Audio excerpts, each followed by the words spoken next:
The Los Angeles John Doe, 2004. Identified as Edgar Arroldo-Gonzalez, this case is a little different than the ones I usually cover. Edgar was found suspended in an alleyway after taking his own life. It's likely he was either a teen or a young adult, and he went unidentified for 16 years. The only clue to his identity were multiple tattoos found on his body, but they led nowhere. He was wearing a t-shirt for the heavy metal band Pantera. Instead, it would be a fingerprint that would provide his identity. While we know his name was Edgar Arroldo-Gonzalez, his name as file still exists. Normally, they're removed at an identification of a John or Jane Doe. But the reason it's still there is Edgar hasn't gone home. This is because his family has never been found. It's noted that they aren't sure what country he comes from, which may indicate he could be from Mexico, Guatemala, or elsewhere. His date of birth isn't listed. Edgar was 16 to 23, meaning he was likely born 1981 to 1987. If he'd lived, he would likely be late 30s to early 40s now, so there must be someone out there missing him. Hopefully, knowing his name might make it a little easier to find his family. If you know who they might be, please call the number on your screen and help send Edgar home. NamUs has a post-mortem photo if needed. It is case 2514 UMCA. Edgar went unidentified for 16 years. The family missing him would have been missing him for 18 years. The Fairfax County Jane Doe, 1993. Fairfax County is in Virginia, and our Jane Doe was found there in 1993. She was discovered in a shallow grave about a year after she passed. She had extremely poor dental health, and it was noted that she hadn't seen a dentist in some time. There was a gap between the two front teeth that showed significant decay. It was clear she'd had some sort of cosmetic filler applied to her teeth originally, likely to counter the gap in her teeth. She had an overbite, and 5 of her molars were missing. There was a lot of staining on her teeth, which seemed to indicate she was a smoker.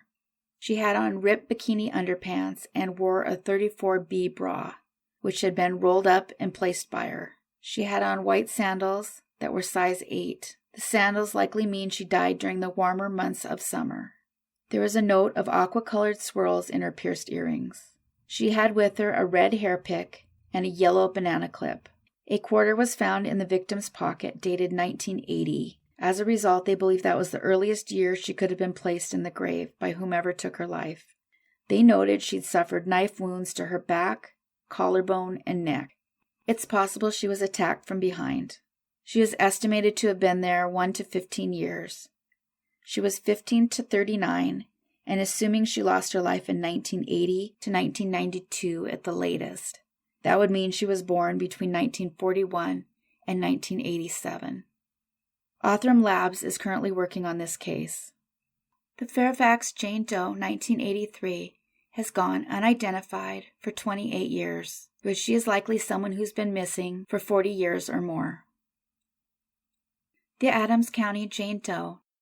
Her remains were located in a field near 54th Avenue and Marion Street in Brighton, Colorado, which is a suburb of Denver. They placed her age at 18 to 35, and they believe she'd been there for about a year, which would mean her date of birth was around 1959 to 1975. She was 5'2" to 5'4", and either white, Hispanic, or of Native American descent. Unfortunately, this is all the information they have. The Adams County Jane Doe has gone unidentified for 28 years. The Arapahoe County John Doe, 1982. It's always shocking how many ranchers find human remains, leaving me and probably all of you to wonder how many people out there aren't found. In this case, he was inspecting a field about 4 miles east of Byers, Colorado. There's an indication he might be an indigenous man, but it's listed he might also be white. We do know he was 5'10" to 6'2", and around 170 to 190 pounds. If he was in fact 40 to 60 when he passed away, he would have been born in 1917 to 1942. He would have gone missing in late 1981. He had brown work pants, a tan and brown vertically striped shirt that had short sleeves, and he possibly wore a white baseball cap with Kicking Horse Job Corps written on the front. The Kicking Horse Job Corps Center is located in Ronan, Montana, but the people at that center were unable to identify him, and they don't know how the hat was obtained. Ronan, Montana is located quite a ways away from Byers, Colorado. The Kicking Horse Job Corps is operated by the Flathead Nation and is connected to the Salish and Kootenai tribes. About 6% of Montana is comprised of indigenous people, or around 78,000 people. So it's possible the man is of Native American descent. But it's also hard to know for sure which sovereign nation he would have even been a part of if he is. Colorado has less of a Native American population than we have here in Montana. It's about 1% of their population.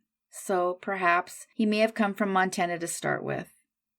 Also note that Wyoming is in between the two states, and they have about a 3% population of indigenous people, which is around 21,000. Montana, Wyoming, and Colorado are probably the three likeliest states for him to have originated from. The cause of death hasn't been disclosed. We do know that he wore glasses and had dark frames, and that they had electrical tape on the nose and earpieces. The left lens was missing. A tobacco can was found nearby. The Arapahoe County John Doe has gone unidentified for 40 years.